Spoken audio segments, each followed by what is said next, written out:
What is up? Today we've got another complete quick guide, and this time it's to the Sprinter Trueno, the AE86 rear-wheel drive Corolla. And what do we got to talk about? We've got to go over an overview, a review that covers everything that every review covers in like 2 minutes. Then we've got to do a buying guide, you know, what AE86 should I buy and common problems to look for when you buy your AE86. And then after that, a mod guide, how to get to this much power, some good mods to do. I'm not just gonna butterfly everything up and make it look all sunshine and flowers. I'm gonna be honest, okay?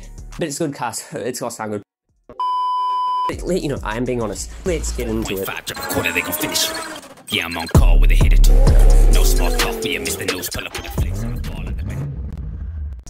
Okay, then let's go into the overview. What is this thing powered by? It is powered by the 4AGE. That's a 1.6 litre twin cam 4-banger with a 7,500 RPM redline. Now it's got this fancy thing called TVIS. It's kind of like VVTI, but not really. Kind of like VT, but not really. So what it stands for is Toyota Variable Induction System. So what does this mean? Below 4K, only one of the two intake runners are working, okay? So that means you've less petrol's going in, less air's going in, less power, but better fuel economy because you're not going hard because it's below 4K RPM. After 4K, both the intake runners of each cylinder go, and you've got some more power, baby. More power, baby. More power, baby. It's like VTEC kicks in, but it's not. It's TVIS kicks in. Cool. Now, 4AGE is a really good engine. Now, most other good engines, like the 2JZ or your 4G63s, your LSs, they're good because you can get a bunch of power out of them and at a really low cost. The 4AGE is quite the opposite. It's not good because of that. It costs so much money to get power out of it, and the power you get out of it isn't that good, to be honest. But why is it so good? Well, it's such a nice engine. The noise of it is really nice mechanical.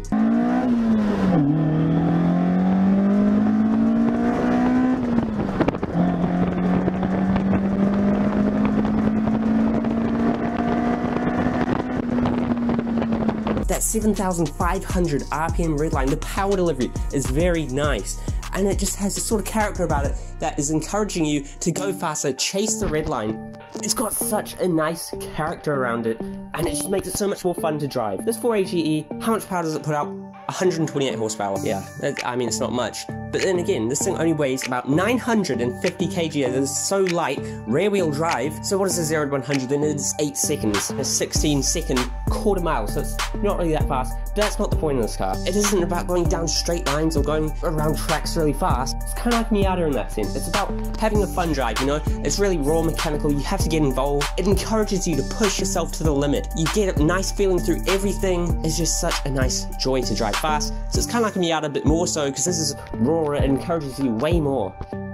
And it also costs a lot more too. The gearbox in this, it's a 5-speed, but the 5th gear is an overrun, so it's not really a gear, it's more like a 4-speed. If you do enjoy it, drop a like and subscribe, I'd really appreciate it. Thank you so much. So then, let's get on to the review. Everything everyone else covers, but only in 2 or 3 minutes. First of all, bad stuff, no airbags, crumble zones, ABS, impact bars, etc. It is really unsafe, but of course that makes it light and more fun to drive. The interior is cheap as crap, but it is a very old Toyota. What do you expect? Being old, with all the old bushes and all that, the steering isn't really a direct, it's something like a brand new, you know, Audi RS3 or something.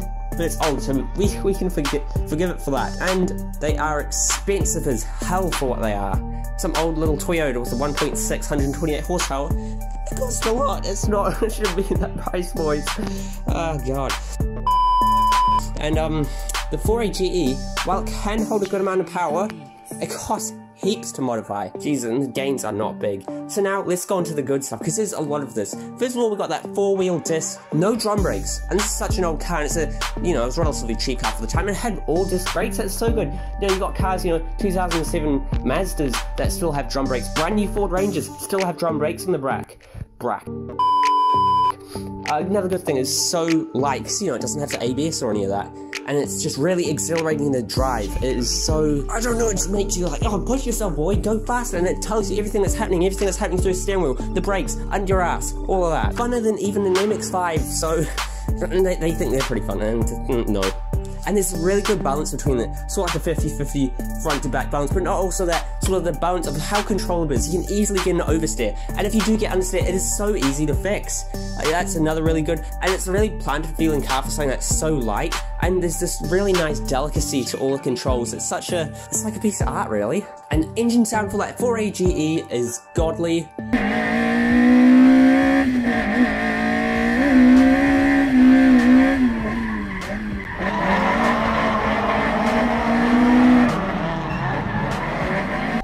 is, yeah, like I said, it's very raw and mechanical, unlike any new car really. And there's no power steering. So what that means is you've got a heavy steering, but since it's such a light car, it's not overly heavy, and it feels really natural. Some of the newer BMWs, they have heavy steering, but they don't feel natural, just because, you know, it's an electric rack.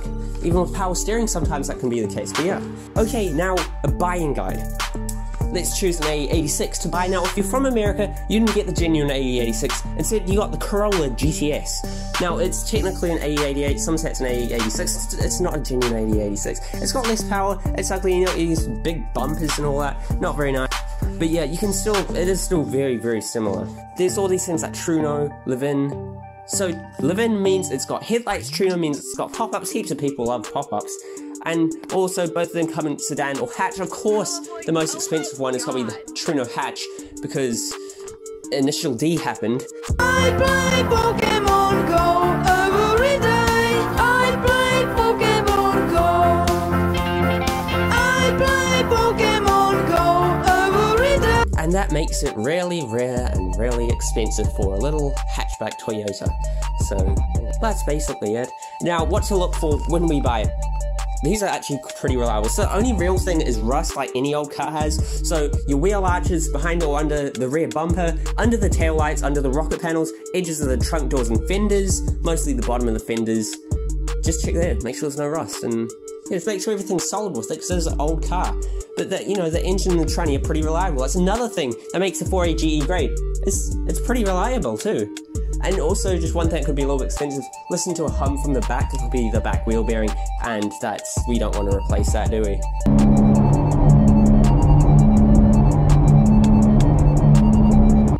So you bought an AE86, and it's JDM AF, so you want to modify it, don't you? I know that JDM means it was originally sold in Japan. You can have a JDM BMW, but you know what I mean, don't you?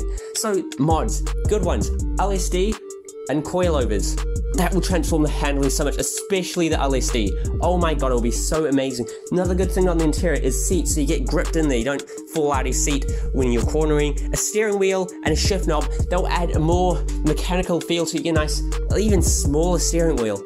I know, it just, trust me, if you've ever been in the car with one of them, it's like one of the best mods you can do to your car, hands down. Now, problem with this, the ECU is not mappable. So, if you do want to tune it, you need a piggyback ECU, and that's more money. Thank you, 4AGE. And the 4AGE costs heaps to get, even for little gains. You need like cams, headworks, new pistons, new rods. It costs heaps. So a really good sort of power rating for this would be 150 wheel, because it is really light, and that's not what the car's about. It's not about being so fast, it's about the handling, the delicacy, the mechanical feeling, the involvement. So 150 is pretty good. Now, we're not going to bother with that 4AGE, we're just going to, you know, sell it, so you can have that. What we've got to do is get a 4AGZE into it, which has nearly 150 wheel. And so basically it's a 4AGE with a supercharger, lower compression ratio, and forging disc pistons. Dump that in, you should be pretty nice. You want 175 wheel horsepower? Well then yeah, again, get that 4AGZ in, and we've got up to boost from 8 PSI to 4 PSI. So we'll be using a Cusco size pulley for that, and an intercooler will get you to 175 wheel. You want more, you want a lot of power for what it is, 200 wheel horsepower. This is like, you know, a very, very good amount of power for it. So we've got to do everything we just said, up the boost, the pulley, the 4AGZE, and what you'll need then is upgrade cooling system, injectors, fuel pump, ignition system, and an exhaust, including a decat, and you should be pretty damn close to 400 wheel horsepower. And that should be a really fun drive. Now if you do want more power, 4AGZE, rip the superchargers off, chuck a turbo on, and you'll be golden, mate. So, do you want a stupid amount of power? No, don't. Please, don't. Or, okay, you do. Okay, we'll do it then. We're going to keep the 4AGE, we'll just get that thing back. And we're going to put a turbo on it, full bolt-ons, fully built, and we'll be able to go well over 400 wheel horsepower. But my guess, please don't do it. Now, there hasn't been that much talk about Initial D in that.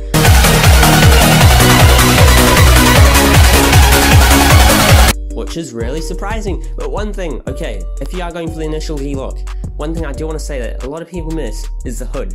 It is carbon, but it is not black carbon, it is a grayer carbon, so just know that, because otherwise you'll be looking like a bit of a dickhead. Now that's all, thanks so much for watching. If you did enjoy, please do drop a like and subscribe, that'd be awesome. Check out my Instagram, I post some pretty dope shit cheer. So yeah, thank you so much for watching, and see you next time.